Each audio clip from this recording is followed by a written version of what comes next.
Hi guys, welcome back to Movie Talks. இந்த வீடியோல என்ன படத்தோட ரிவ்யூ பார்க்க வந்திருக்கோம்னா ஹாட்ஸ்பாட் டூ மச் இந்த படத்தோட ரிவ்யூ தான் பார்க்க வந்திருக்கோம். இந்த படத்தை பார்த்துட்டு வந்தாச்சு. ஃபர்ஸ்ட் பார்ட் 2024 வந்திருக்கும். அது OTT-ல விட்டுருந்தாங்க. இப்போ இந்த செகண்ட் பார்ட் பார்க்கும்போது ரொம்ப சூப்பராக இருந்துச்சு. இது 3 ஜெனரா உருவாயிருக்குன்னு சொல்லாங்க. அதே விக்னேஷ் கார்த்தி அவர் தான் இந்த படத்தை டேரக்ட் பண்ணியிருக்காரு.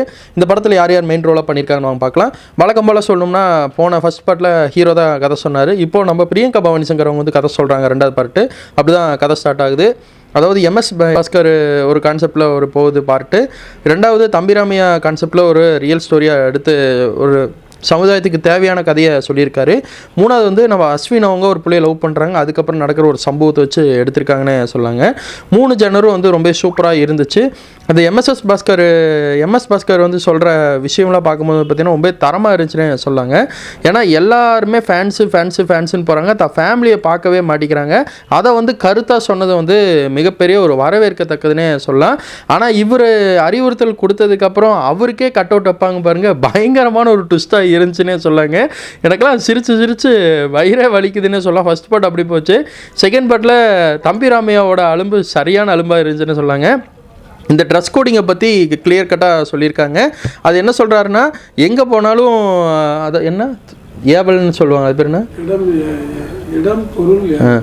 இடம் பொருள் ஏவல். இந்த விஷயத்தை வந்து கிளியர் கட்டாக நம்ம தம்பிராமையா அவங்க சொல்லியிருக்காங்க. அதாவது தம்பிராமையாவோட பொண்ணுக்கு மாப்பிள்ளை பார்க்க வந்துட்டு இருப்பாங்க. மாப்பிள்ளை உள்ளே வருவாங்க.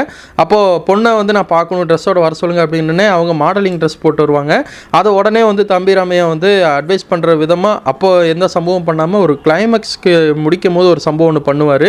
அவங்களோட லவ்வரை காட்டும் போது ஒரு இடத்துக்கு வருவார். அந்த இடத்துல ஒரு தரமான ஒரு சம்பவம் நடந்துச்சுன்னே சொல்லாங்க. அது படத்தை பற்றி நீங்கள் தெரிஞ்சுக்கோங்க.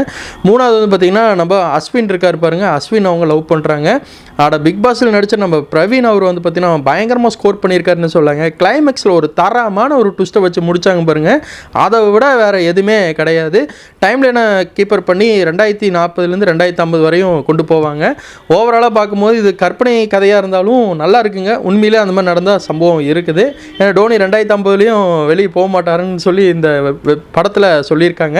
அடுத்த என்ன போயிட்டே இருக்குது. பார்ட் 3 வருதான்னு வெயிட் பண்ணி பார்க்கலாம். இதான் ரிவ்யூ உங்களுக்கு பிடிச்சா லைக் பண்ணுங்கள், ஷேர் பண்ணுங்கள், கமெண்ட் பண்ணுங்கள். ஃப்ரெண்ட்ஸுக்கு அதிகமாக ஷேர் பண்ணி விடுங்க. 2 மணி நேரம் சூப்பராக போச்சுங்க. தேங்க்ஸ் ஃபார் வாட்சிங் வீடியோ. அந்த படத்துக்கு நான் கொடுக்க ஸ்டார் 5 out of 4 ஸ்டார் கொடுப்பேங்க. தேங்க்ஸ் ஃபார் வாட்சிங் வீடியோ.